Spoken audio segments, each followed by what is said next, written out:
everyone. Dr. Frankie Bashan here. Hope everybody's doing well no matter where you are in the world.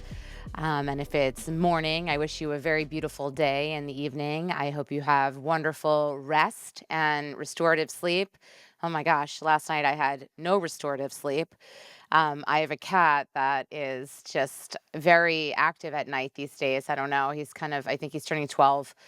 And some of you might see him in the background occasionally, but geez, walking all over me, stepping on my head last night, smacking the blinds, banging against the window. So hopefully you'll have better sleep than me. And yeah, but these creatures, these animals, I love them no matter what. And even when they make my life harder, I definitely keep them around. They're full of love, and they just bring me lots of laughter, even in the midst of misery sometimes. All right. So, for those of you that are new to my channel, I am a clinical psychologist with over 2 decades of experience, and also a matchmaker, CEO of Little Gay Book Matchmaking, which is a national LGBTQ plus matchmaking firm that's been around now for 17 years. Can you believe that? I can't believe it. Where has the time gone? And I'm also a board certified sex therapist. So I'm here with you all to basically share all the knowledge, education, lived experience that I have had. And hopefully you get something out of it, even if it's a few nuggets of information that help you navigate your life more successfully. The goal is to have deeper relationships, to feel safer in relationship, and to be able to take accountability. Also, there's a lot of that. I talk a lot about how to take responsibility, what's our part, how to regulate ourselves, the science behind, the physiology, the biology and science behind a lot of what happens around trauma, early childhood attachments, things like that. So much of what I talk about is backed by science and theory. And of course, lived experience is so important too. So I've lived my own life and have incorporated a lot of the things that I've learned in my training since I was in my early 20s in Berkeley.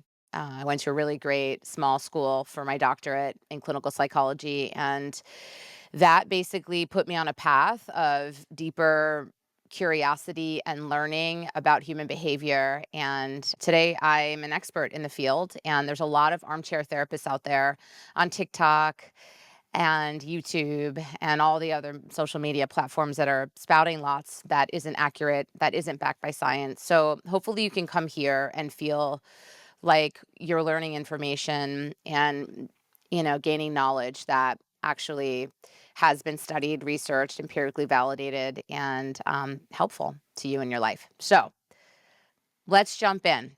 The number one threat to your relationship. There's one silent killer in relationships that too many couples overlook: emotional disconnection. It can feel impossible to figure out how to come back together when you realize you feel 1,000 miles away from your partner. And it's a very different kind of grief and sadness that can, open conflict.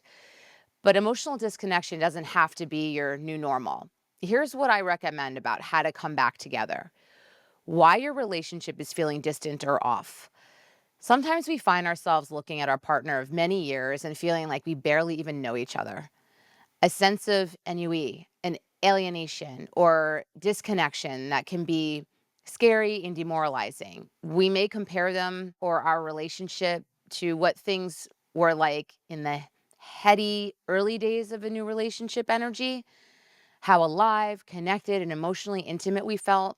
And at the same time, we may feel like we must be in the wrong. After all, nothing has materially changed about our relationship. They haven't betrayed our trust or put us through a major conflict. So then, what has changed? If you've ever felt this way, you may have experienced the effects of emotional disconnection in a relationship. Many have. It's not uncommon. It's often not the result of a singular issue or conflict, but the result of a cumulative buildup of small failures to fully connect or enact intimacy over time. It also likely isn't one person's fault or something you did wrong, but it can be incredibly painful. It's also very common, and it's a big part of the reason people often talk about needing to spice things up or bring magic back to their relationship a few years in. What does emotional disconnection look like? A relationship experiencing emotional disconnection might look like living in the house like roommates, rarely spending quality time together or having intentional conversations, either not having sex or having perfunctory sex that looks the same each time and isn't fully satisfying, small arguments or frequent topics of bickering that cause resentment that seem disproportional to the subject at hand, a total or new lack of conflict. It doesn't feel worth bringing up issues, lack of interest in each other's interests, hobbies, or friend groups, feeling ignored or unimportant to your partner, alternatively, feeling irritation or frustration with your partner when they want your attention, low levels of emotional intimacy and sharing, with most discussion focused on external details rather than how you feel about them. Often, we and others assume that if we aren't fighting or experiencing high conflict in our relationships, then it must be going well. But a quiet, functional relationship where you nonetheless feel more and more distant from your partner each day can be a worse sign than having a fight. Because in fights, arguments, you're alive, you're engaging, right? But in this example, it's more like you're both just like two ships sailing in the night. Definitely something to evaluate and consider. In fact, a reduction in conflict can sometimes be a cause for concern. Initiating conflict in a healthy relationship is an action you take out of a desire to improve the relationship and make sure it stays healthy by resolving any problems that come up.